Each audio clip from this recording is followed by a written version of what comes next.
보건행정 문제풀이 수업 진행할 거고요. 자, 보건행정 문제는 이제 저희 여러분들이 아마 이번에 새로 출간된 기출문제집을 이제 다 이제 받으셨을 텐데, 기출문제집 구성을 보시면 여러분들 이론 순서대로 거의 되어 있어요. 그래서 이론을 제가 조금 이제 좀 절 단위로 쪼갰어요. 실제 여러분들 교재에 있는 챕터보다 조금 더 쪼개서 각 그 챕터에서의 한 절별로 그냥 연차 순으로 들어가 있어요. 다시 말하면 전체적인 큰 맥락은 여러분들 기본서 이론 순서대로 문제가 쭉 나올 거예요. 그래서 약간의 뒤죽박죽, 그 절 단위의 뒤죽박죽은 있어요. 하지만 이론 전체 흐름이기 때문에 결국 여러분들이 문제를 풀면서 다시 한번 이론을 완벽하게 정리하고 가기 위한 구성이다라고 생각하시면 돼요. 그래서 문제를 풀어보고 여러분들이 항상 이제 문제풀이 수업을 할 때 제일 첫 번째 하셔야 될 것은 수업을 듣기 전에 반드시 문제를 풀어보고 온다. 너무 기본인 거죠. 그 다음에 분명히 여러분들이 이제 문제를 풀어보고 틀린 내용들이 있겠죠. 그게 왜 틀렸는지에 대해서 본인이 충분히 고민을 해야 되고, 그 다음에 문제에 나와 있는 그 딱 키워드만 이론을 찾아보면 안 되고 그 문제와 관련된 주변 이론들을 다 보셔야 돼요. 항상 어디에서 문제가 나올지 모르기 때문에. 자, 그리고 저랑 같이 수업을 할 때 제가 수업을 하는 방식은 물론 이론을 정리하는 것도 있어요, 당연히. 그래서 회독을 늘려가는 이론을 정리하는 강의도 같이 하지만 가끔 보다 보면 정말 이상한 문제들이 있잖아요. 그렇죠. 이거 뭐 이래 문제가, 또는 얘도 답이 될 수 있을 것 같고 쟤도 답이 될 수 있을 것 같고, 또는 새로운 유형의 문제, 이런 문제들이 나왔을 때 제가 여러분들한테 해드리는 거는 문제 푸는 요령이에요. 근데 여러분들이 이제 합격수기 같은 거를 많이 봐보시면 아시겠지만 그 문제 푸는 요령의 도움을 많이 받은 학생들이 많아요. 다시 말하면 똑같이 공부를 했을 때 공부를 정말 많이 하고 얘는 너무 잘 알아. 근데 이상하게 시험 가면 꼭 한두 문제 차이로 떨어져요. 그게 뭐냐면 어떤 문제가 나왔을 때 문제 푸는 요령에서의 차이가 있는 거예요. 그리고 공부를 굉장히 많이 한 것 같은데도 항상 모의고사든 어떤 뭐 실제 시험 점수든 좀 낮게 나온다. 아는 문제여도 문제를 푸는 요령이 좀 없는 거예요. 그래서 여러분들이 제가 여러분들한테 학교에서 어떤 연구자적인 지식을 가르치기 위한 목적이 아니라 제 목적은 뭐예요? 여러분들을 합격시키는 게 목적이에요. 그래서 저는 이제 이번 수업부터는 여러분들한테 철저하게 문제 푸는 요령, 지식보다는 문제 푸는 요령, 그래서 출제자의 의도를 어떻게 파악해야 되는지가 핵심이 될 거예요. 그래서 이상한 문제가 나왔을 때마다 출제자 의도 파악하고 정확하게 답을 찾아가는 방법, 그랬을 때 정답률이 높아져요. 비슷하게 헷갈리는 문제에서 내가 맞춰야지 합격하는 거예요. 그래서 되게 안타까운 게 공부 정말 열심히 하고 잘하는 친구예요. 다 알고 있어요. 근데 시험에 번번이 점수가 조금씩 모자라요. 이제 그런 친구들 같은 경우가 문제 푸는 방식이 조금씩 엇나가는 거예요. 그래서 출제자가 의도하는 거 말고 내가 생각한 추론으로 가는 경우들이 있어요, 자꾸. 특히 어디서 연구사 준비하시는 분들이 그게 특히 많아요. 왜냐면 문제 지문도 길고 문제도 어렵고 그러다 보니까 그걸 파악하는 데 있어서 또 아는 건 너무 많아. 이게 아는 게 많아질수록 그래요. 아는 게 많아지다 보면은 내가 가지고 있는 논리를 가지고 추론을 해버려서 나의 논리로 접근을 해버려요. 그렇게 됐을 때 출제자의 의도와는 좀 상반될 수가 있어요. 그래서 여러분들이 지금 시험을 준비하는 시험만큼은 철저하게 이 출제자가 지금 나한테 원하는 답이 뭐지? 뭘 요구하고 있는 거지? 이 출제자는 뭐가 정답이야? 라는 의도를 가지고, 설사 문제에 오류가 있다 하더라도 당신의 의도를 내가 맞추겠어 라고 가야 돼요. 오류를 찾아내는 걸로 가면 안 돼요. 오류를 찾아내봤자 아무 의미 없어요. 물론 비공개이기 때문에, 비공개지만 정말 확실한 오류고 문제 복원이 정확하게 돼서 이의제기가 되면은 정답 수정이 되거나 뭐 이렇게 복수 정답 처리되는 경우가 있긴 있는데 극히 드물어요. 이의제기 하는 것 자체도 어렵고 정확한 문제를 모르니까. 그래서 항상 여러분들은 이제 출제자 의도 파악하는 거에 좀 더 포커스를 맞춘 식으로 제가 그 수업 때 이제 이상한 문제 나올 때마다 그렇게 설명을 드릴 거고요.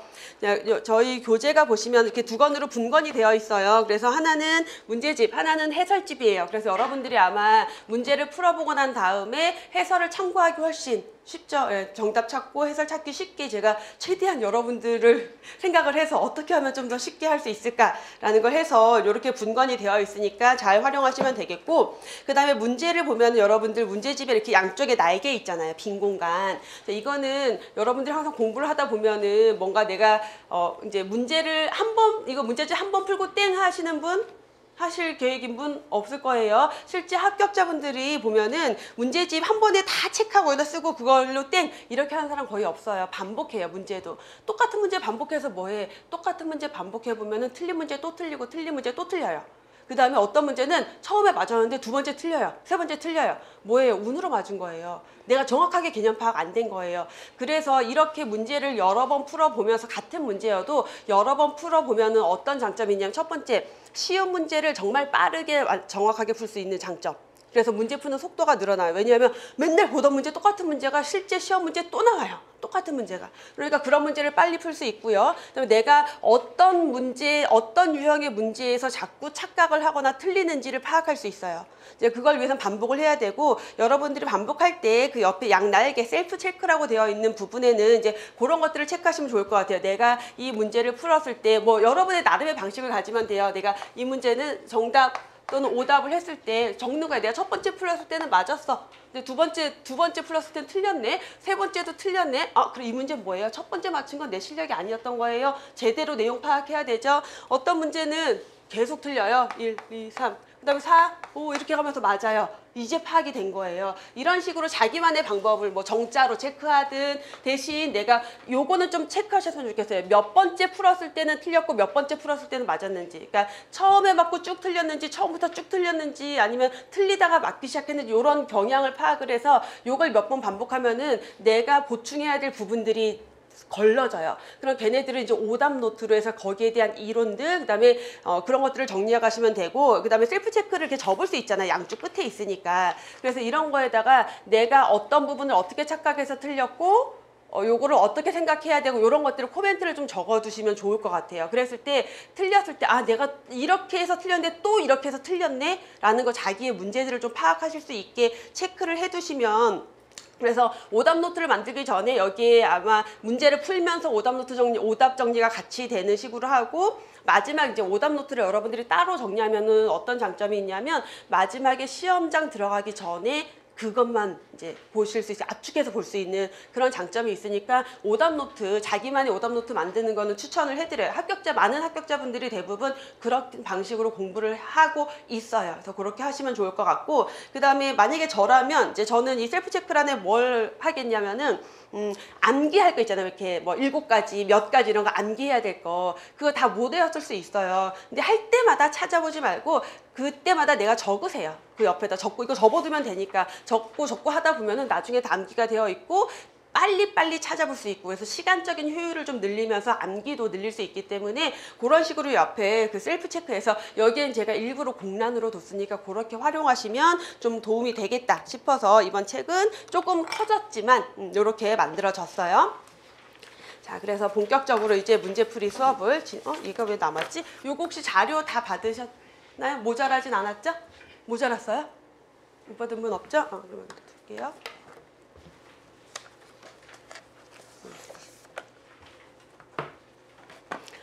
자, 여러분들 교재 이제 9페이지부터 보시면은 그 모든 장애에 이렇게 시크릿 노트라고 해서 요약 정리되어 있는 내용들이 들어가 있거든요. 이건 굳이 제가 정리해드리지 않을 거예요. 교재에 있는 것 중에 엑기스 요약해둔 거니까 여러분들 그냥 참고하면서 보시면 되고 지금 수업에서는 바로 문제풀이로 들어가도록 하겠습니다. 자, 1번 문제부터 보시면은 건강에 대한 개념의 역사적 변천 과정. 자, 이론 정리할 것도 없이 과거에는 건강에 대해서 어떻게 접근을 했다? 신체적으로만 접근을 하다가 자, 좀 더 시간이 지나면서 꼭 신체적인 기능만으로 설명할 수 없어. 그래서 정신적인 건강까지 같이 봤고요. 가장 현대에 와서 현대적 개념의 건강이다라고 하면은 생활의 개념, 사회적 건강, 그리고 좀 더 나아가서 삶의 질 수준을 높이는 그래서 건강은 생활의 수단이다. 생활을 위한 수단이 된다라는 개념으로 발전해 가고 있죠. 정답은 1번이 되겠고요. 자, 2번 문제 건강을 외부 환경의 변화에 대한 내부 환경의 항상성 유지 상태다. 그래서 환경이 변하더라도 나의 내부의 항상성이 유지되는 상태가 건강이다라고 얘기한 사람은 누구예요?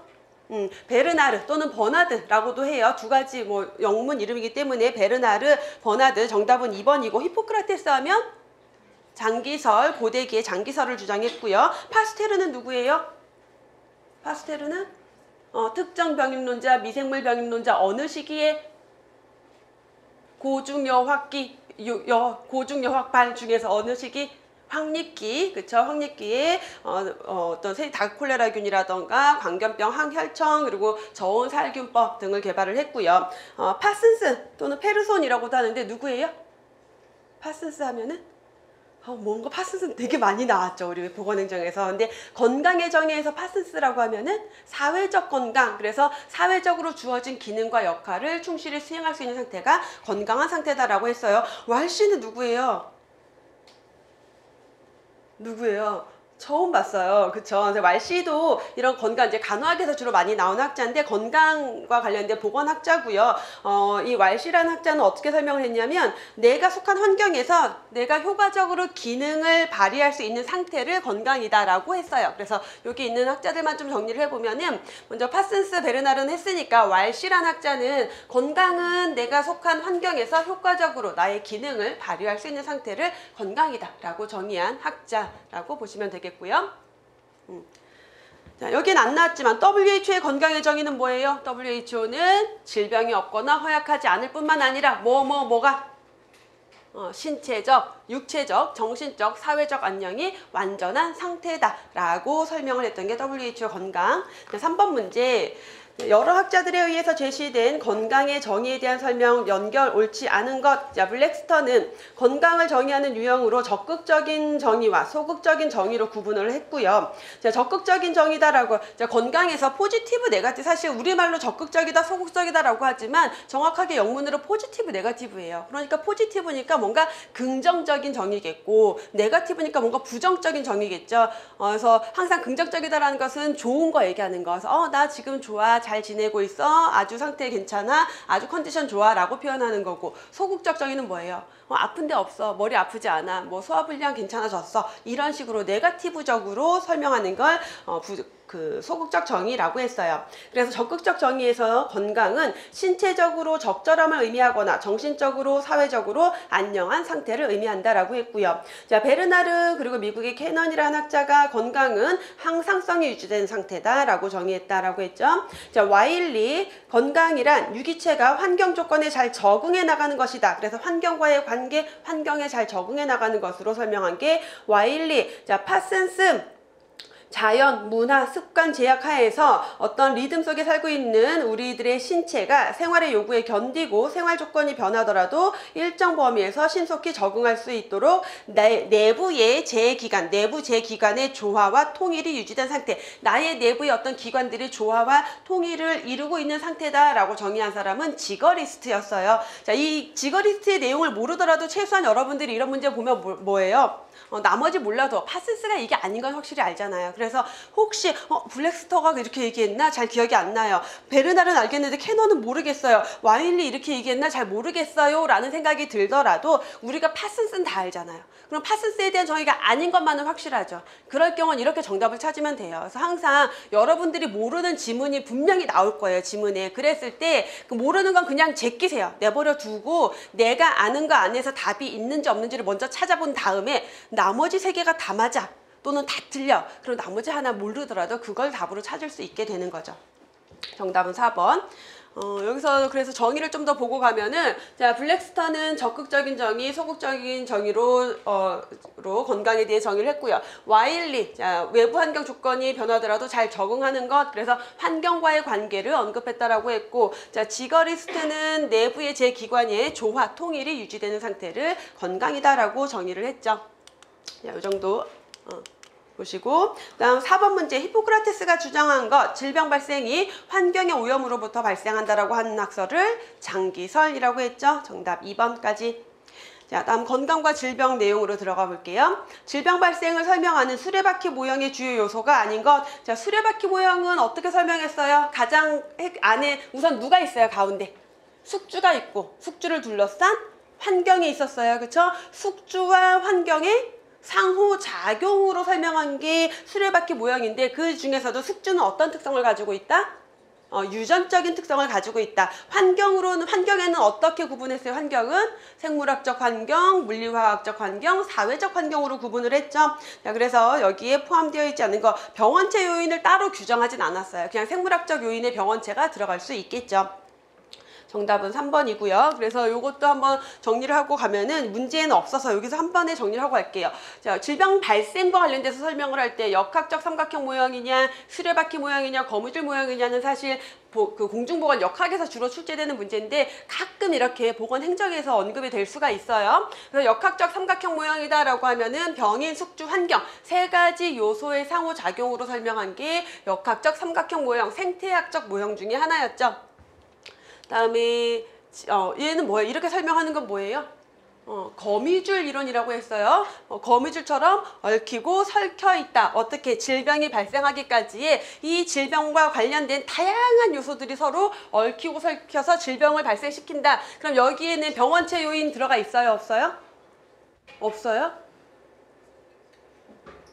병원체 요인이 그 질병에 영향을 미치면 당연히 들어가는 거예요. 그냥 따로 병원체 요인과 뭐 환경과 숙주를 구분했어요? 안 했어요? 안 했어요. 그냥 숙주든 환경이든 여기에 다 갖다 집어넣은 거예요. 구분하지 않고. 그래서 쭉 설명하고 있는 거고, 그래서 연결고리 몇 개만 제거하면은 질병 발생을 예방할 수 있다라고 설명하는 게 거미줄 모형이었고요. 자, 수레바퀴 모형은 자 이렇게 숙주가 있고 숙주를 둘러싼 환경이 있어서 숙주와 환경의 상호작용으로 질병 발생을 설명하면서 숙주는 어떤 특성을, 유전적 특성을 가지고 있다. 그래서 어떤 요인에 의해서 질병이 발생이 되는지를 설명하는 모형으로, 자, 만약에 유전이 굉장히 큰 영향을 미쳤다라고 하면은 이 크기가 커질 수 있어요? 없어요?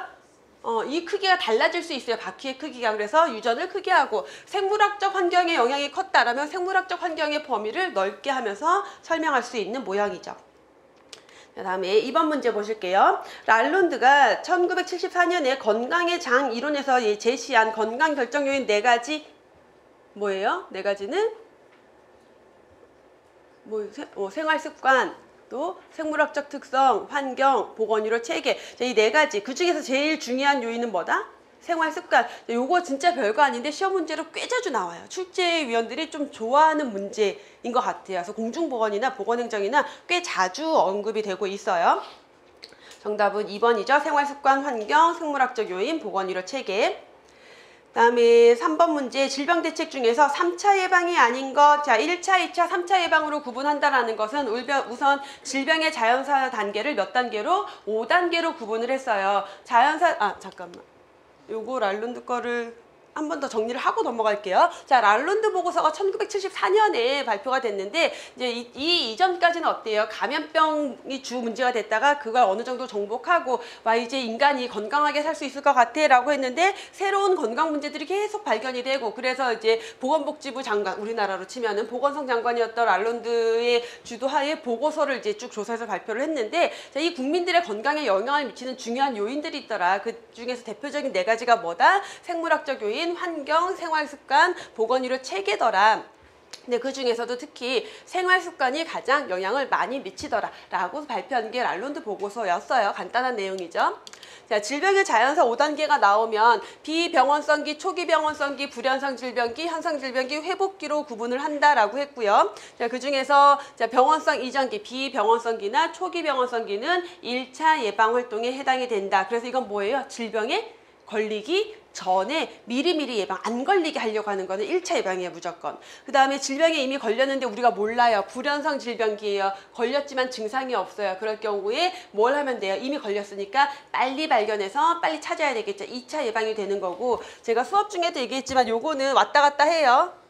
여기 현상질병기를 원래 기존 공중보건이나 뭐 이런 데서 다 2차 예방으로 분류를 했었는데 이게 워낙에 기본적으로 감염병을 가지고 설명을 하던 모형이기 때문에 현대에서 만성질병을 설명하기에는 요 경계가 명확하지 않아요. 그러다 보니까 최근에 와서는 얘네를 묶어서 3차 예방이라고 해요. 근데 문제는 시험 문제에 얘를 2차 예방으로 그냥 문제로 출제하는 게 아직까지 2019년 시험 문제까지도 다음 중 2차 예방에 해당하는 것, 그래서 악화 방지, 장애 방지를 위한 치료 이렇게 묻는 문제도 나와요. 그래서 이거는 항상 여러분들이 문제를 풀 때는 융통성을 두고 나머지 보기들이랑 비교를 해봐서 얘를 2차로 분류할지 3차로 분류할지를 결정을 하셔야 돼요. 그래서 이거는 여러분들 2가지 경우수를 다 알고 계시는 게 좋아요.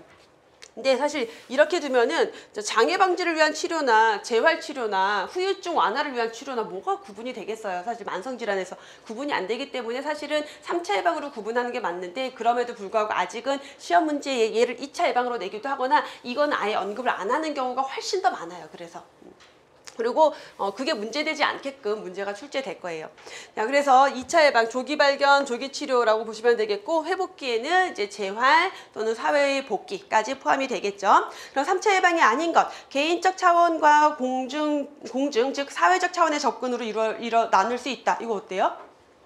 개인적으로는 내가 어떤 활동을 위한 나의 신체적인 재활이 들어갈 수가 있겠고요. 사회적 차원에서는 그 사람이 사회생활에 잘 복귀할 수 있기 위한, 사회로의 복귀를 위한 재활도 들어갈 수 있기 때문에 개인적 차원과 사회적 차원으로 접근할 수가 있겠고, 조기 진단, 조기 치료를 시행해서 질병의 발전을 막고 빠르게 회복하도록 한다. 얘는 뭐예요? 무조건 2차 예방이죠. 왜요? 조기 진단, 조기 치료. 자, 심장마비 경험이 있는 환자나 중풍 환자를 재활의 약 3차 예방 대상으로 보고 있고요. 교통사고를 당해서 반신불수인 사람에게 물리치료 회복시키는 거 다 3차 예방이죠. 정답은 2번. 자, 4번 문제, 질병 예방 관점에서 보건의료 서비스를 분류할 때 조기 진단, 조기 치료는 어디에? 2차 예방에 해당이 된다. 자, 랄론드 리포트에서 제시된 가장 중요한 건강결정 요인은 뭐다? 생활습관이다라고 했어요. 6번 문제 같은 문제죠. 건강결정에 가장 큰 영향을 미치는 요인은 뭐다? 개인의 생활습관. 자, 7번 역학적 삼각형 모형 나왔어요. 자, 질병 발생을 병인, 숙주, 환경 세 가지 요소의 상호 관계로 설명한다. 역학적 삼각형 모형이니까 병인, 숙주, 환경 세 가지 요소 중에서 하나라도 변화가 있어서 평형이 깨지면 질병이 발생한다. 그렇죠? 셋 중에 하나라도 변하면 질병이 발생할 수 있고, 환경 및 숙주에 대한 설명을 통해서 병인이 불분명한 비감염성 질환 발생 설명하기에 적절하다. 어때요? 역학적 삼각형 모형은 이렇게 병인이 불분명한 질병을 설명하기엔 어렵고, 감염병처럼 병인이 명확한 그러한 질병을 설명하기에 유리하다라고 했죠. 생태학적 모형 중에서 지금까지 가장 널리 사용되어 오고 있는 모형이다. 정답은 3번. 자, 8번 거미줄 모형 설명 옳지 않은 것, 질병 발생에 관여하는 여러 가지 직간접적인 요인들의 복잡한 작용 경로를 설명하는 모형이다. 어때요? 직접적으로 또는 간접적으로 영향을 미치는 요인들을 설명하고 있고, 병인, 숙주, 환경을 구분해서 질병 발생에 미치는 영향의 크기를 파악한다. 이거는 어때요? 병인, 숙주, 환경을 구분해서 설명하는 건 역학적 삼각형 모형이었고요. 발생 경로상의 몇 개의 요인을 제거하면 예방할 수 있음을 보여주고 있고, 다요인설을 뒷받침하는 모형이다.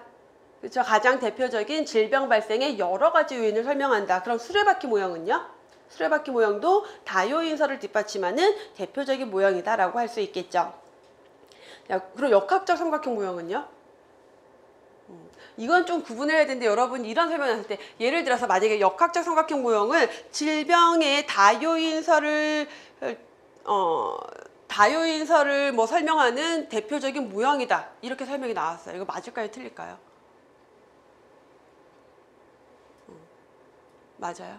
틀려요. 여기에서 판단을 해야 되는 건 뭐냐면, 이건 제가 지금 출제자잖아요. 그럼 물론 다른 보기랑 비교를 해봐야 돼요. 근데 여기에서 제가 지금 어떤 의도를 가지고 이 문장, 질병 발생을 설명하는 대표적인 모형이다, 질병 발생의 다요인설을 설명할 수 있는 대표적인 모형이다 라고 했을 때 저의 의도는 뭐냐면, 그건 아니야 라는 의도예요. 왜냐하면 다요인설로 구분하긴 해요. 왜냐하면 병인, 숙주, 환경 세 가지로 설명을 하니까. 근데 그렇다고 여러 가지 요인을 다 설명할 수 있어요? 그건 아니에요. 그렇죠? 다만 단일 요인설은 아니다라고 제가 설명을 드린 거죠. 근데 수레바퀴 모형과 거미줄 모형은 대표적으로 다요인설을 뒷받침하는 가장 중요한 모형이다, 대표적인 모형이다라고 해요. 왜냐면 걔네들 다 같이 설명하는 모형이니까. 그래서 이거는 이제 여러분들이 개념을 명확하게 알고 있으면은 어떤 문장이 있을 때 출제자의 의도, 문맥상의 어떤 뉘앙스 이런 것들을 파악할 수가 있어요. 왜냐하면 그런 지문이 나왔을 때 여러분들이 굉장히 헷갈리거든요. 그래서 그런 지문이 나왔을 때는 그럼 헷갈리잖아. 그럴 때 뭐 한다? 다른 보기를 봐요. 그런 다른 보기가 만약에 이런 지문이 있는데 다음 중 역학적 삼각형 모형에 대한 설명으로 옳지 않은 것을 고르시오 해놓고 뭐 1. 병인 숙주 환경의 상호작용으로 설명한다. 2. 뭐 3가지 요인 중에서 가장 중요하게 설명되는 것은 환경 요인이다. 3. 3가지의 균형이 깨지면 질병이 발생한다고 설명한다. 4. 질병 발생의 다요인설을 뒷받침하는 대표적인 모형이다. 이렇게 해버리면은 1, 2, 3번이 다 맞는 설명이잖아요. 출제자 의도는 아주 명확한 거예요. 이거 다요인설이긴 하지만 그걸 대표할 수 있는 모형은 아니야. 감염병 설명에 유리한 모형이라는 걸 가지고 있는 거예요. 의도에. 왜냐면 말을 이래도 맞고 저래도 맞을 수 있기 때문에. 그래서 그런 의도를 잘 파악하기 위해서는 여러분들이 개념을 명확하게 가져야 돼. 그냥 역학적 삼각형 모형은 다요인설 이렇게만 가지고 계시면 문제 틀려요. 다요인설이니까 이것도 맞는 거잖아. 문제 오류네? 이렇게 가버리는 거죠. 그래서 왜 다요인설이라고 하고 왜 대표적인 모형이다라고는 할 수 없는지, 왜 발생 요인이 다양한 질병, 만성질환을 설명하기 어려운지에 대한 개념을 가지고 있어야 된다라는 거예요. 자, 9번 문제 넘어갑니다. 자, 다음 중 생의학적 모형에 대한 설명으로 옳지 않은 것. 데카르트의 우선 생의학적 모형이 뭐예요? 생의학적 모형은 대표적인 단일 병인설, 단일 요인설. 그래서 질병 발생의 원인은 딱 하나야. 뭐예요? 병원균, 병원체. 그거 하나라는 거죠. 데카르트의 심신이원론이 이론적 배경이다. 어때요? 데카르트의 심신이원론은 뭐예요? 몸과 마음이 별개의 것이다. 그래서 마음, 정신적인 거 전혀 관계없이 신체적으로 이상이 있으면 그게 질병이다. 그래서 데카르트의 심신이원론의 어떤 사상적 배경을 가지고 있다는 거고요. 특정 질병의 발생에는 특정 병인이 있다고 파악한다. 특정 병인론이라고 했죠.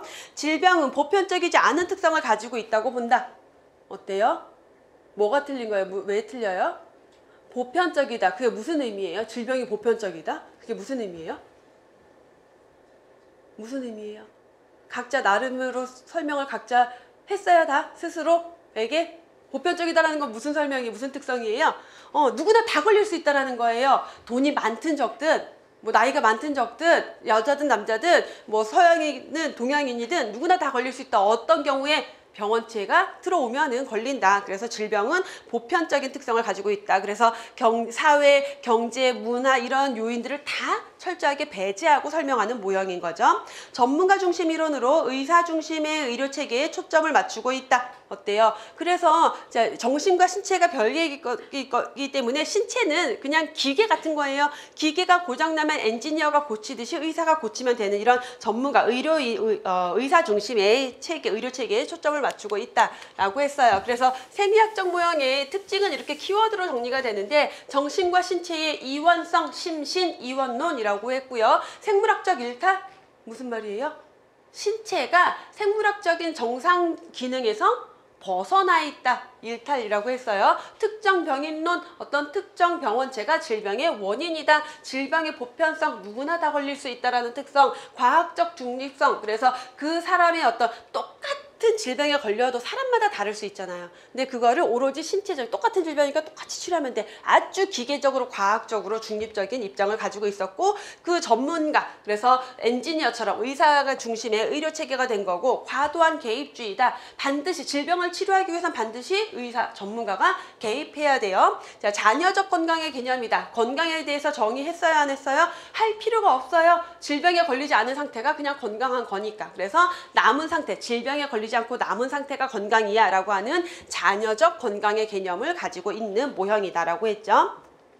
자, 정답은 3번, 10번 문제. 병인 숙주 환경이 평형을 이룰 때 건강이 유지된다고 설명하는 질병 발생 모형. 자, 병인 숙주 환경, 우리 앞에서 봤던 역학적 삼각형 모형이었고, 역학적 삼각형 모형은 생태학적 모형 중에 하나다라고 했었죠. 그래서 생태학적 모형이 병인 숙주 환경으로 설명을 하고 있죠. 그래서 이 세 가지가 잘 균형을 이루고 있으면은 건강한 거고, 균형이 깨지면은 질병이 발생하는데, 그 중에서 가장 중요한 요인은 뭐다? 환경적 요인으로 보고 있다. 왜냐면 환경은 숙주의 감수성을 높일 수도 있고요. 병원체가 살기 좋은 환경을 만들 수도 있죠. 자, 그다음에 11번 문제. 자, 어차피 그 나머지 보기에 있는 모형들은 뒤에 계속 나오니까 여기서 설명 안 하고 갈게요. 자, 11번 문제. 건강 모형 무엇인지 볼게요. 병리학적 소인에 의한 질병보다 비병리학적 소인에 의한 질병이 늘어나면서 강조되기 시작했대요. 자, 개인의 사회적, 심리학적, 행태적 요인을 중시하는 모형으로 구성 요인은 숙주, 외부 환경 요인, 개인 행태 요인이고 다른 모형에 비해서 개인의 행태적인 측면을 강조했다. 뭐 문제의 답이 그냥 다 나와 있어요. 뭐예요? 사회생태학적 모형에 대한 설명이죠. 그래서 사회생태학적 모형은 우리가 지금은 이제 전인적 모형을 주로 보고 있어요. 생태학적 모형과 전인적 모형의 중간 단계로 넘어오는 단계 정도로 보면 되겠죠. 왜냐하면 생태학적 모형, 병인, 숙주, 환경 이 세 가지만으로는 설명이 안 되는 질병들이 나타나기 시작한 거예요. 감염병에서 어떻게 당뇨병, 고혈압 이런 병원체가 명확하지 않은 질병들이 막 발생이 되면서 이제 개인의 행태적 요인에 중심을 두기 시작한 거죠. 그래서 개인의 사회적, 심리학적, 행태적 요인을 중시하는 모형. 여기에서는 그래서 병원체 요인이 빠지고 뭐가 들어가요? 개인의 행태 요인이 들어갔어요. 자, 숙주 외부 환경이에요. 내부 환경 아니고 외부 환경 요인, 개인 행태 요인으로 설명하고 있다. 자, 12번 건강질병 이론 중에서 총체적 모형, 홀리스틱 모델에 대한 설명 옳은 것. 자, 총체적 모형, 다른 이름으로 전인적 모형이라고 했고요. 자, 건강 증진을 위한 보건의료 정책의 수단 개발 및 실천의 방향을 제시한다. 맞아요? 자, 우선 전인적 모형은 구성 요소가 뭐예요? 전인적 모형에서 설명하는 4가지 구성 요소는 뭐였어요? 생물학적 요인, 생활습관, 환경, 보건의료 체계. 그래서 랄론드 보고서에서 제시한 4가지 건강결정 요인과 똑같아요. 똑같이 오는 거예요. 자, 그걸 가지고 설명하고 있고요. 자, 여기선 그래서 어떤 병원체에 대한 포커스보다는 개인의 생활습관을 강조하니까 어때요? 좀 더 건강 증진에 대한 개념이 좀 더 들어가고요. 자, 그러다 보니까 보건의료 정책 수단 개발이나 실천의 방향을 제시하는 모형이 될 수 있다는 거 우리 이론에서 봤던 내용이고, 건강과 질병을 이분법적으로 설명한다? 어때요? 이분법적인, 자, 건강과 질병이 이분법적이다라는 건 어떤 의미예요? 건강한 상태? 아니면 질병에 걸린 상태? 이렇게 나뉘는 거예요. 근데 전인적 모형은 어떻게 설명해요? 건강과 질병은 연속선 위에 있어서 어떤 건강한 사람이 지금은 건강하더라도 질병 상태로 갈 수도 있고요. 질병 상태에 있다가 더 건강해져서 최적의 건강까지도 갈 수 있다라는 그런 연속선 개념을 가지고 있다라고 했어요. 자, 보건의료 체계에서 예방적 요소만을 중점적으로 강조한다. 이건 어때요? 자, 이런 식으로 여러분 뭐만 강조한다 라고 하면은 오답일 확률, 틀린 지문일 확률이 굉장히 높아요. 반드시 또는 무엇만, 이것만 강조한다. 이런 것들은 정말 그렇게 우리가 강조하던 거 아닌 이상은 웬만한 설명들은 그럴듯해도 오답인 경우가 많아요. 자, 그래서 예방적 요소만 중점적으로 강조한다. 물론 예방을 강조하지만 예방만 강조한 게 아니라 예방, 치료, 재활 이런 모든 것들을 포괄적으로 담고 있는 개념이지 예방만 강조한 건 아니다 라는 거. 그다음에 심리적 환경은 생활습관 요인에 해당한다. 심리적 환경이라고 들어가 있죠. 심리적으로 영향을 미치는 환경 요인이에요. 환경 요인에 해당이 돼요. 그래서 정답은 1번이고요. 자, 이게 여러분들이 이런 지문들이 다 있었나? 라는 생각이 들어요. 이렇게 보면은. 그래서 제가 이 전인적 모형 설명할 때 지문을 다 읽어주거든요. 여러분들한테. 제가 수업할 때 사실 거의 교재에 있는 지문을 다 읽고 가잖아요. 그럼 이제 그 학생분들 중에서 그게 불만인 분들도 되게 많아요. 저 교수님은 다 읽어줘. 다 읽어줘. 근데 왜 굳이 그걸 다 읽고 또 설명하고 다 읽고 또 설명해요? 다 읽어줘도 여러분 기억 못해요. 근데 문장이 길면 여러분들 읽어요, 안 읽어요, 혼자? 제가 만약에 그거 언급 안 하고 가면 안 읽어요, 잘. 포인트만 보고 싶거든. 포인트만 보면 이런 문제를 못 푸는 거예요. 그러면 떨어지는 거예요. 그래서 제가 욕을 먹어도 저는 다 읽을 수밖에 없어요. 제가 읽어줘야 여러분들도 보고 기억이 나고 강조를 계속 해야 되고. 그래서 제가 이걸 다 읽으니까 학생들이 또 질문이 꽤 많이 들어와요. 그 문장을 다 외워야 되나요? 이걸 어떻게 외워요? 저도 못 외워요. 외워야 되는 게 아니라 읽으면서 자꾸 읽어보면서 개념을 이런 의미를 가지고 있구나라고 내가 개념을 익숙하게 하고 문장을 익숙하게 익히다 보면은 긴 지문들이 나왔을 때 그 문제를 풀 수가 있어요. 왜냐하면 이런 긴 지문들이 그대로 시험 문제 지문으로 나오기 때문에 그래요. 근데 그럴 경우에 이런 지문들을 안 읽어보고 포인트 딱 4가지 요소 그다음에 그 이분법적인 거 이런 것만 알고 가면은 그런 문제 못 풀어요. 그러면은 백날 공부해봤자 떨어져요.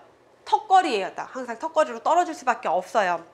그래서 다시 한번 우리가 또 내용을 정리를 해보면, 자, 건강과 질병을 이분법적인 것이 아니라 연속선 위에 있다고 설명을 하고 있고요. 다양한 복합 요인에 의해서 발생한다라고 설명을 하고 있고요. 자, 단순히 질병을 제거하는 것만이 아니라 증진시키고 자기 관리 능력을 향상 확대시키는 넓은 개념이다. 자, 여기 보시면 뭐예요? 치료의 목적이 질병 제거도 해야 돼요. 근데 이것만이 목적이 아니라 증진도 시키고 더 발전을 시켜야 된다라는 거. 그러면 치료도 포함되는 거예요, 안 되는 거예요? 당연히 되는 거죠. 그렇죠? 그다음에 결국 그래서 이런 모형들은 건강 증진을 위해서 보건의료 정책 수단 개발 실천의 하나의 방향을 제시해주는 모형이 되고 있다. 이건 되게 중요한 지문이에요. 이런 문장들은 구성 요인으로는 생활 습관, 환경, 생물학적 특성, 보건의료 체계가 있다라고 했는데, 자, 환경은 어떻게 설명하고, 이 전인적 모형에서 설명하는 환경은, 자, 인간의 주변의 생활 요인에 따라서 질병 발생 여부가 결정이 된다. 환경에 의해서 나의 질병 발생에 영향을 받기 때문에 중요한 요인이라는 건데, 자, 환경에는 어떤 환경들이 있느냐? 물리적인 환경도 있고요, 사회적인 환경도 있고요, 심리적 환경도 있다라고 설명을 하고 있죠. 그래서 내 주변에 있는 내적인, 외적인 모든 환경이 건강, 질병에 직접적으로, 간접적으로 영향을 준다라는 것. 자, 생활습관이라고 하면은 나의 생활습관, 이게 결국은 건강에 영향을 미치는데, 특히 뭐 여가활동, 소비 패턴, 식습관, 생활습관 같은 것들이 큰 영향을 미친다라는 것. 그다음에 생물학적 특성, 자, 유전적 소인과 같은 내적인 요인들, 이게 질병 발생에 영향을 주는 중요한 요인이다. 그리고 그런 유전적인 특성 말고도 감수성이라는 거의 차이. 이게 유전적 특성은 아니지만 똑같은 병원체에 노출이 돼도 누구는 질병에 쉽게 걸리고 누구는 잘 안 걸려요. 감수성의 차이라고 했잖아요. 이런 것도 다 생물학적인 특성에 해당이 되는 거고요. 자, 보건의료 체계, 그 국가나 지역사회가 가지고 있는 보건의료 체계를 다 이 체계 역시 건강에 영향을 미치는 중요한 요인이기 때문에 잘 관리해야 된다. 그래서 보건의료 체계는 포괄적인 개념으로 예방, 치료, 재활 이런 것들을 다 포함해야 된다. 여기서 다시 한번 언급이 되죠. 예방만 강조한 게 아니라 예방, 치료, 재활까지 다 포함하고 있다라는 것. 그래서 정답은 1번이죠. 자, 13번. 설명 바르게 연결된 것. 생의학적 모형은 질병의 다요인설을 기본으로 한다. 생의학적 모형은 대표적인 단일 요인설이라고 했어요. 수레바퀴 모형은 유전적 요인에 대한 설명을 의미 있게 다루고 있다. 이건 어때요? 유전적 요인에 대한 설명을 의미 있게 다루고 있다. 어때요? 맞아요? 틀려요? 왜 틀릴까? 수레바퀴 모형 안에 유전적인 소인 들어가 있어요, 없어요? 숙주를 넣었는데 보통 여러분 모형들 보면은 숙주나 어떤 이제 개인을 넣으면요, 그냥 거기에 유전이 있다라고 생각하지 거기에 대해서 유전을 따로 띄어서 설명하진 않아요. 잘. 근데 수레바퀴 모형은 어때요? 숙주를 넣어놓고 그 안에 유전적인 요인을 또 넣어놨어요. 유전적인 요인을 굉장히 중요하게 다루고 있는 모형이라는 거예요.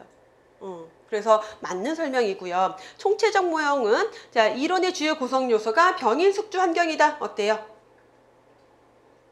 총체적 모형이니까 방금 봤던 거 이거죠? 우리 뭐예요? 생활습관, 환경, 생물학적 요인, 보건의료 체계. 생태학적 모형은 개인의 심리적, 사회적, 행태적 요인을 중시한다. 생태학적 모형은 뭘로 설명했어요? 병인, 숙주, 환경으로. 그러면 개인의 심리적, 사회적, 행태적 요인을 중요시한 건 뭐예요? 사회 생태학적 모형이죠. 그죠? 그래서 정답은 2번이 되는 거예요. 14번. 레벨과 클락의 질병 예방 단계에서 2차 예방 활동에 해당하는 것. 예방접종을 통한 전염병 예방은 몇 차 예방? 1차 예방이었고, 조기 검진을 통한 조기 치료 2차 예방, 환경위생 1차 예방, 재활치료를 통한 장애 최소화 3차 예방이죠. 정답 2번. 15번. 건강모형, 정신, 신체 이원성, 특정 병인설, 전문가 중심 의료 체계 뭐예요? 생의학적 모형에 대한 설명이죠. 자, 16번. 건강과 질병은 단순히 이분법적인 것이 아니라 정도에 따라서 연속선 상에 위치하며 치료의 목적은 단순히 질병을 제거하는 데만 두지 않고 개인이 더 나은 건강을 성취할 수 있게끔 자기관리 능력을 향상시키는 개념을 포함한다. 뭐예요? 방금 봤던 전인적 모형에서 우리 지문에 다 있었던 설명이죠. 여기 있는 거, 여기 있는 거 다 묶어서 설명으로 넣은 거죠. 자, 17번. 건강이란 단지 질병의 부재를 의미하고 예방보다는 치료가 중요하다. 이건 무슨 모형일까요? 건강은 뭐 특별할 거 없어. 질병이 없으면 건강한 거야. 치료만 하면 돼. 생의학적 모형에 대한 설명이죠. 자, 18번 건강 증진 사업을 시행하는 데 있어서 건강에 미치는 영향이 가장 크고 지역사회와 개인의 노력을 통해서 어느 정도 관리, 통제가 가능한 결정 요인. 우선 건강 결정 요인 중에서 건강에 미치는 영향이 가장 크고 또 내가 노력해서 바꿀 수 있고 관리, 통제할 수 있다 뭐예요? 생활습관 요인이죠. 유전 바꿀 수 있어요, 없어요? 유전적 요인. 어제 오면서 또 재밌는 그 과학 얘기를 들었는데 2년 전인가 중국의 어떤 과학자가 그 유전자 조작을 해서 유전자 그 뭐지 엄마랑 아빠가 에이즈였나 봐요. 그래서 그거를 수정란을 해가지고 유전자 염색체에 그걸 이렇게 서를 잘라서 에이즈의 면역을 가진 아기를 해서 유전자를 조작해서 아기를 만들었어요. 그래서 그게 되게 이슈였는데 오늘 또 들어보니까 그 사람이 구속이 됐대요. 그 과학자가. 그걸 이제 죄로 물은 거죠. 되게 무섭지 않아요, 여러분? 유전자를 조작한다라는 거. 그러니까 우선 지금까지 우리의 과학 상태에서 원래 우리의 유전자는 뭐예요? 내가 누군가 사람이 관리하고 통제할 수 없는 거예요. 그렇죠? 내가 가지고 있는 특성이긴 하지만. 자, 환경적 요인 개인이 관리 통제할 수 있어요? 극히 드물죠. 개인이 통제할 수 있는 영역은 극히 드물고요. 보건의료 체계도 개인적으로 어떻게 관리할 수 있는 건 아니죠. 정답은 3번. 19번 거미줄 모형, 수레바퀴 모형의 공통점에 해당하는 거 질병 발생의 다요인설을 뒷받침한다. 둘 다 다요인설을 뒷받침하는 대표적인 모형이고요. 유전적 요인을 강조한다. 유전적 요인을 강조한 건 둘 중에 누구? 수레바퀴 모형은 유전적 요인을 강조한다라고 우리가 설명을 해요. 거미줄 모형은 유전적 요인을 강조한 건 아니에요. 자, 우리 여기 잠깐 수레바퀴 모형은 그냥 유전적 요인이 구성 요소 중에 하나일 뿐이에요. 왜냐면 모든 요소를 그냥 갖다 다 집어넣기 때문에. 근데 수레바퀴 모형은 이 숙주 요인의 유전을 별도로 포함을 시키면서 이 유전이란 요인을 하나의 크기를 변경시킬 수 있다는 건 뭐예요? 그만큼 유전 자체가 영향을 많이 미칠 수 있다는 거예요. 그래서 수레바퀴 모형에 대해서는 유전적 요인에 대한 부분을 강조하고 있다라고 설명할 수가 있어요. 숙주와 환경의 상호작용을 강조했다? 이건 누구의 설명으로 하면 맞을까요? 숙주와 환경의 상호작용으로 설명된다. 작용을 통해서 질병 발생을 설명한다. 수레바퀴 모형 설명을 할 때 항상 얘기했던 거죠. 어디였지? 여기 없네. 이걸 제가 말로 설명했었나? 자, 숙주와 환경의 상호작용으로 설명을 하고 있는 모형이다라고 해요. 숙주와 환경을 명확하게 구분을 해놓고 이 사이의 상호작용으로 설명을 한다라고 하는 거고요. 질병 발생의 경로상 몇 가지를 차단하면은 질병을 예방할 수 있다. 얘는 뭐예요? 거미줄 모형에 대한 설명이죠. 자, 20번 생리적 요인, 환경 요인, 생활습관 요인, 그리고 보건의료 체계를 구성 요소로 하는 것, 전인적 모형에 대한 설명. 자, 21번 병인, 숙주, 환경으로 설명하는 건강 모형 중에서 생태학적 모형이죠. 자, 22번에 병인, 숙주, 병인, 환경 세 가지 요소들 간의 상호작용 결과 질병이 발생한다라고 설명하는 것 생태학적 모형. 그래서 병인, 숙주, 환경 이렇게 병인과 숙주와 환경을 세 가지를 같이 상호작용으로 설명하는 거는 생태학적 모형, 역학적 삼각형 모형이고요. 수레바퀴 모형을 설명할 때는 자주 쓰이는 표현이에요. 숙주와 환경의 상호작용으로 설명한다라는 것. 자, 보건의료에 대한 내용 더 볼게요. 1번 문제 보시면은 보건의료 기본법에 대한 문제가 나오고 있어요. 그래서 이제 이렇게 법에서 긴 지문으로 이렇게 나오면 우리가 우선 헉하죠. 나는 법을 다 외우지도 못했는데 더군다나 뭐 이 당시에 이 법을 뭐 중요하게 다루지 않았을 테니까 이런 문제가 나오면 하는데 그럴 경우에는 어떻게 문제를 푸냐. 그래도 여러분들이 문제는 맞출 수 있어요. 되게 쉽게 나오는 거예요. 그래서 내용을 보면은 보기 안에 이상한 보기가 있어요. 법에서 문제를 낼 때 통으로 법을 가져왔다. 긴 지문으로 통으로 가져오면은 웬만하면은 그 지문 안에 이상한 애가 있어요. 그거 찾으면 돼요. 보시면은 자, 국가 지방자치단체의 책임에 해당하지 않는 것. 보건의료 기본법은 국민의 권리 그리고 국가 지방자치단체의 책임을 명시하고 있었는데 자, 국가 지방자치단체는 국민 건강의 보호 증진을 위해서 필요한 법적 제도적 장치를 마련하고 거기에 필요한 재원을 확보하도록 노력해야 된다. 자, 국민의 건강을 위해서 이런 거 해야 되겠죠. 국가 지방자치단체 자체는 모든 국민의 기본적인 보건의료 수요를 형평성 있게 충족시킬 수 있도록 노력해야 된다. 당연히 노력해야 되겠죠. 형평성을 위해서.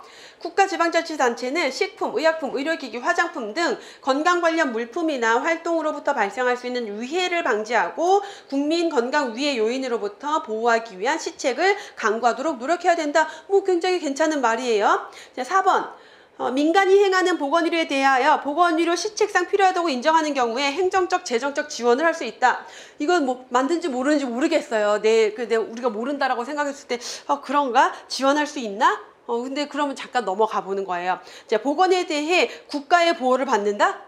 이게 뭔 말이에요? 국가지방자치단체의 책임을 묻고 있는데 국가지방자치단체의 책임인데 보건에 대해 국가의 보호를 받는다? 문제랑 전혀 맞지 않는 질문이 들어가요. 완전 생뚱맞게. 그럼 그냥 그러면은 4번 무시하고 5번 정답으로 찾으면 되는 거예요.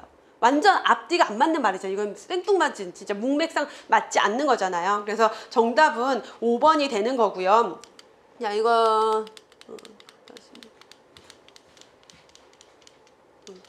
여러분들 요거 조금 이따 제가 보건의료 기본법을 유인물로 나눠드렸는데 그 법으로 좀 정리를 할게요. 그냥 요거는 여기 있는 거 그대로 국가지방자치단체의 책임인 거고, 그다음에 2번 문제도 보시면 마찬가지로 같은 유형의 문제가 나왔는데 국민의 기본 권리를 묻고 있어요. 나 잘 모르는데 그래도 국민의 권리로 괜찮다 싶으면 맞는 걸로 찾으면 돼요. 이런 문제는 단어 하나 바꾸거나 아예 아닌 걸 넣어놓기 때문에 웬만큼 이상하다 싶지 않으면은 맞는 걸로 보면 돼요. 이렇게 나올 경우에는 모든 국민은 법률이 정하는 바에 의해서 자신과 가족의 건강에 관한 국가의 보호를 받을 권리를 가진다. 국민은 국가의 보호를 받을 권리가 있겠고, 이러한 성별, 연령, 종교, 사회적 신분, 경제적 사정 등의 이유로 건강에 관한 권리를 침해받으면 안 되겠죠? 자, 관계 법령이 정하는 바에 의해서 국가지방자치단체의 보건의료 시책에 관한 내용의 공개를 청구할 권리를 가진다.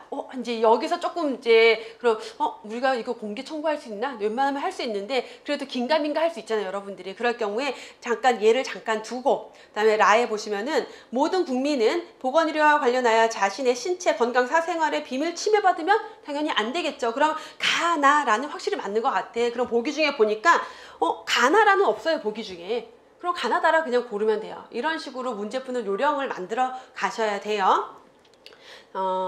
자, 3번 문제 잠깐 두고 요거 법으로 여러분들 나눠드린 거 요거 한번 정리하고 갈게요.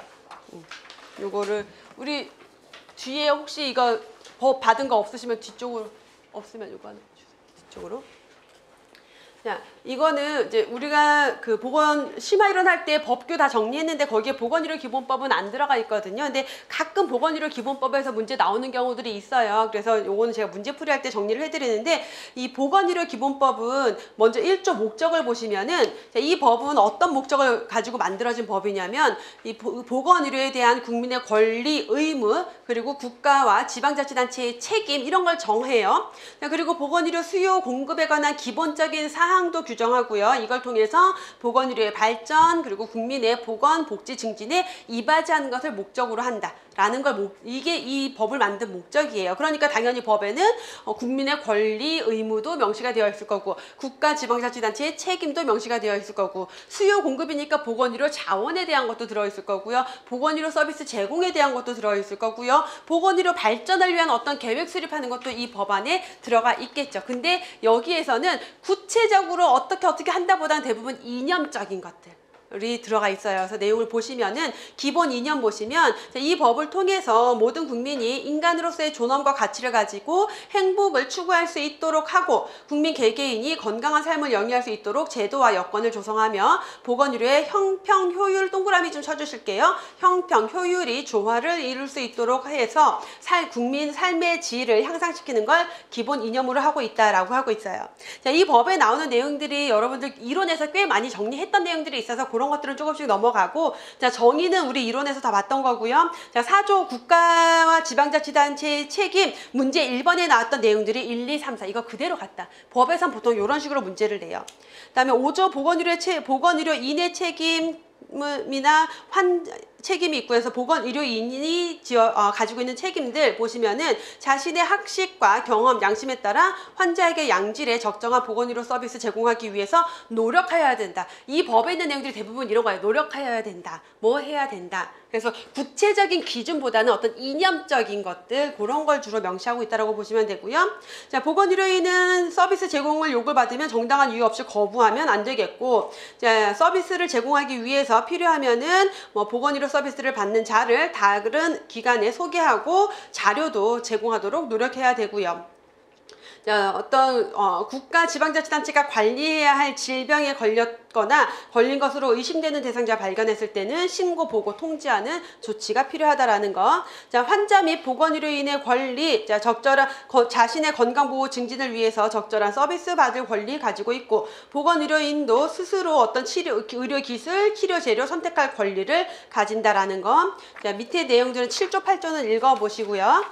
그 다음에 뒤로 넘어가 보면은 10조부터는 국민의 권리와 의무가 나와요. 자, 여기에 있는 게 지금 문제 2번에서 출제된 내용들이죠. 그래서 국민의 권리, 첫 번째 건강권이 있어요. 모든 국민은 이 법 또는 다른 법률에서 정하는 바에 따라 자신과 가족의 건강에 관해서 국가의 보호를 받을 권리, 여러분들은 그런 권리를 가지고 있는 거고요. 자, 성별, 나이, 종교, 사회적 신분, 경제적 사정 등을 이유로 어떤 권리를 침해받으면 안 된다라는 것. 자, 보건의료에 대한 알 권리도 가지고 있어요. 여러분들이 알 권리가 있어요. 자, 관계 법령에서 정하는 바에 따라 보건의료 시책에 관한 내용의 공개를 청구할 권리를 가진다. 문제에서 나온 거죠. 자, 그리고 자, 법에 따라서 관계 법령, 그러면 의료법이나 이런 법에 따라서 다 볼 수 있다라는 걸 얘기하고 있는 거예요. 보건의료인이나 보건의료 기관에 대해서 자신의 보건의료에 관련된 기록 등의 열람이나 사본 교부 요청할 수 있다라는 거. 그다음에 자기결정권, 모든 국민은 보건의료인으로부터 질병에 대한 치료 방법, 의학적인 연구 대상 여부, 장기 이식 여부에 대해서 설명 듣고 동의 여부를 결정할 수 있는 자기결정권이 있고요. 그다음 비밀보장, 자, 보건의료와 관련하여 나의 신체상, 건강상의 비밀과 사생활 비밀 침해받지 않는 비밀보장. 그러니까 근데 국민에게 권리만 있는 게 아니라 의무도 있어요. 자, 국민은 어떤 의무를 가지고 있느냐? 자신과 가족의 건강을 보호 증진하기 위해서 노력해야 돼요. 여러분들은 건강을 보호 증진하기 위한 노력도 해야 되는 거고요. 관계 법령에서 정하는 바에 따라 건강을 보호 증진하는 데 필요한 비용도 부담해야 돼요. 그래서 뭐 예방접종이라던가 또 치료받거나 이럴 때 내 본인 부담 비용들이 있는 거죠. 자, 누구든지 건강에 위해한 정보를 유포 광고하거나 위해한 기구 물품을 판매 제공하는 등 다른 사람의 건강을 해치거나 해칠 우려가 있는 행위하면 안 되고, 모든 국민은 보건의료인의 정당한 서비스와 지도에 협조해야 될 의무가 있다. 자, 보건의료 발전 계획 우리 교재에서 봤던 거죠. 보건복지부 장관은 몇 년마다? 5년마다 보건의료 발전 계획을 수립해야 돼요. 자, 이 계획에는 보건의료 발전의 기본적인 목표, 추진 방향, 사업 계획이나 추진 방향, 자원 조달 및 관리 방안, 그리고 지역별 병상 총량 관리 시책, 또 보건의료 제공, 이용 체계 등 보건의료의 효율화에 관한 시책, 또 중앙행정기관 간의 업무의 종합 조정, 노인, 장애인 등 보건의료 취약계층에 대한 보건의료 사업계획, 그 밖에 또 통계나 정보관리 방안 등을 포함해야 한다라는 거. 자, 뒤쪽은 넘어가고요. 21조 보시면은 위원회의 구성. 자, 바로 위에 20조 보시면은 보건의료 정책 심의위원회를 두는 거예요. 보건의료에 관한 주요 시책을 심의하기 위해서 보건복지부 장관 소속으로 보건의료 정책 심의위원회를 두는데, 이 위원회는 위원장 1명을 포함해서 20명 이내로 하고 공무원이 아닌 위원이 전체 위원회 과반수가 되도록 한다. 라고 명시하고 있고요. 자, 밑으로 쭉 내려와서 자, 보건의료 뭐 국가 지방자치단체의 책임이나 국민의 권리 의무를 규정했고요. 그 다음에 밑에 내려서 우리가 수요와 공급에 대한 것이 나왔었죠. 목적에서 그 내용이 나오는데, 보건의료 자원에 대한 것, 그래서 24조 보시면 보건의료 자원의 관리, 국가 지방자치단체는 보건의료에 관한 인력시설, 물자, 지식, 기술 등 자원 개발 확보 위해서 종합적이고 체계적인 시책 마련해야 되고요. 자, 자원의 장단기 수요를 예측하고 적절히 공급될 수 있도록 자원을 관리한다. 그래서 이렇게 이념적인 정의를 쭉 하고 있죠. 뒤에는 넘어가고요. 쭉 넘어가서 자, 자원에 대한 거 앞에서 쭉 정리를 했고, 그다음 5장으로 넘어가면 이제 의료 제공에 대한 거예요. 그래서 29조부터 보시면은 자, 보건의료 자원이 지역적으로 고루 분포되어 보건의료 서비스의 공급이 균형 있게 이루어지도록 노력해야 된다. 그래서 아까 뭐 효율과 형평이 조화를 이룰 수 있도록 해야 한다라고 했죠. 그래서 이렇게 균형 있게 이루어지도록 노력해야 되고, 양질의 보건의료 서비스를 효율적으로 제공하기 위한 보건의료 제공 및 이용 체계를 마련하도록 노력해야 한다라는 거. 30조에 보시면 응급의료 체계, 국가지방자치단체는 모든 국민이 응급 상황에 신속하고 적절한 응급의료 서비스 받을 수 있도록 체계를 마련해야 되고요. 자, 그다음 31조 보시면 평생 국민건강관리 사업, 국가지방자치단체는 생애 주기별 건강상 특성, 주요 건강 위험 요인 이런 것들을 고려해서 평생 국민건강관리를 위한 사업을 시행해야 한다. 자, 그 아래 32조 보시면 여성 어린이 건강 증진을 위한 것, 33조의 노인 건강 증진, 장애인 건강 증진, 그리고 학교 보건의료, 산업 보건의료, 환경 보건의료에 대한 게 쭉 명시가 되어 있죠. 그래서 다 보시면 뭐예요? 이념적인 거예요. 이런 노력을 해야 된다. 노력을 해야 된다. 언급하고 있는 거고요. 37조의 2 보시면 얘는 2017년에 신설된 건데 환경 중에서도 특히 기후 변화가 이제 최근에 문제가 되고 있기 때문에 기후 변화에 따른 건강 영향 평가가 추가가 된 내용이 있죠. 최근에. 그래서 완전 최근은 아니지만 2017년이에요. 1번부터 보시면은 보건복지부 장관은 국민의 건강을 보호 증진하기 위해서 지구 온난화 등 기후 변화가 국민 건강에 미치는 영향을 몇 년마다 5년마다 조사 평가하고 결과를 공표하고 정책 수립의 기초로 활용하여야 한다라고 명시하고 있죠. 다음에 그 밖에 식품위생 영양에 대한 내용이 있고요. 질병과 관련돼서도 주요 질병관리 체계도 확립한다. 그래서 특히 국민 건강을 위협하는 질병 중에서 국가가 특히 관리할 필요가 있다고 인정되는 질병 선정해서 거기에 대한 필요한 시책 수립 시행하는 거고, 감염병 예방 및 관리에 관련된 시책도 수립 시행하여야 하고요. 만성질환 예방 및 관리에 대한 거, 정신보건의료 그리고 구강보건의료에 대한 내용이 있죠. 자, 그다음에 뒤로 아예 넘어가서 55조 보실게요.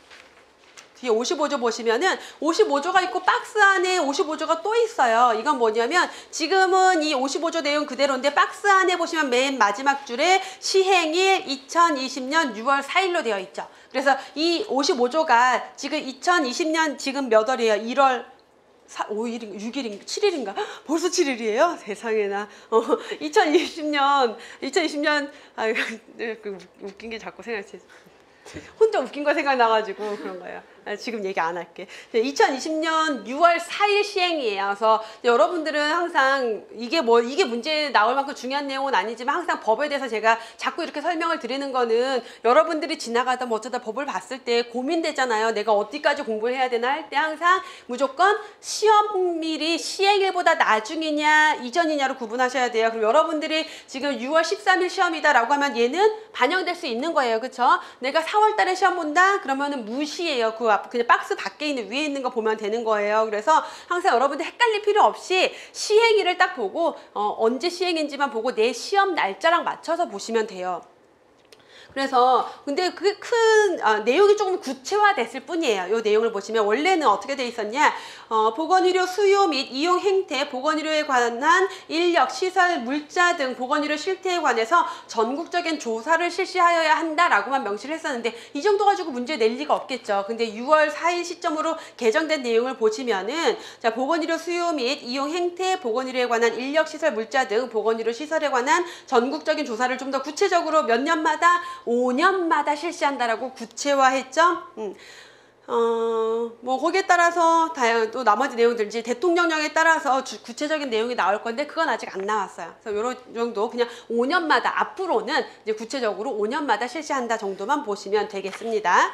자, 여기까지만 정리를 하고요. 다시 3번 문제 보시면은 보건의료 기본법에 대한 설명으로 옳지 않은 것. 자, 2000년에 제정되었다. 헉, 그래요? 2000년에 제정이 되었어요. 보건의료 기본법, 공공보건의료에 관련된 법률 얘네들은 다 2000년에 제정이 되었고요. 자, 보건의료에 관한 국민의 권리, 의무, 그리고 국가 및 지방자치단체의 책임을 정하고 보건의료의 수요 공급에 관한 기본적인 사항을 규정한 법이었죠. 자, 특별시와 광역시장, 도지사는 보건의료 발전계획을 5년마다 수립하고, 자, 보건의료 발전계획은 누가?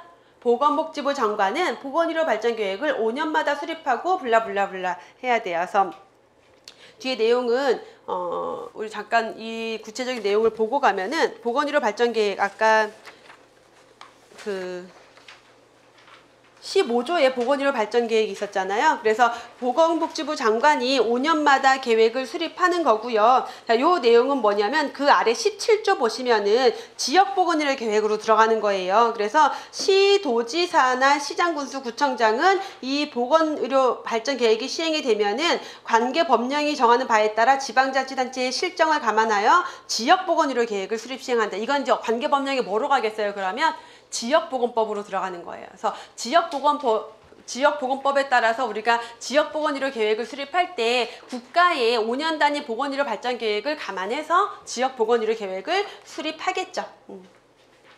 자, 그 정도 보시고요. 다음 4번 보기 보건의료의 형평과 효율이 조화를 이룰 수 있도록 하여 국민의 삶의 질을 향상시키는 것을 기본 이념으로 하고 있다라고 했어요. 문제 두 개만 더 볼게요. 별로 어려운 내용 아니니까. 자, 4번 문제. 애시튼과 세이모어가 제시한 공중보건 변천 단계를 바르게 나열한 것. 자, 애시튼과 세이모어에서 공중보건. 우선 공중보건 사상이 싹튼 시기가 뭐와 관련이 있다? 공중보건 사상에 영향을 미쳤던 세계 역사의 주요 사건은 뭐다? 산업혁명이었어요. 그래서 공중보건의 시작이 이제 산업혁명. 그래서 산업혁명으로 인해서 뭐가 이제 전체 국민보다는 산업, 그 근로자들 건강. 그래서 산업보건의 시기였다가, 자, 그 이후에 파스테르 코흐에 의해서 병원균들이 발견이 되고 예방법들이 나오면서 개인 위생의 시기로 넘어갔고 의료기술이 쭉 발전하면서 치료의학식의 시기로 넘어갔죠. 자, 그러면서 어느 정도 감염병이 정복되고 난 다음에 만성질환이 문제가 되면서 최근에 와서는 신공중보건의 시기라고 했죠. 그래서 애시튼과 세이모어의 공중보건 변천 4단계를 설명하고 있는 내용이고요.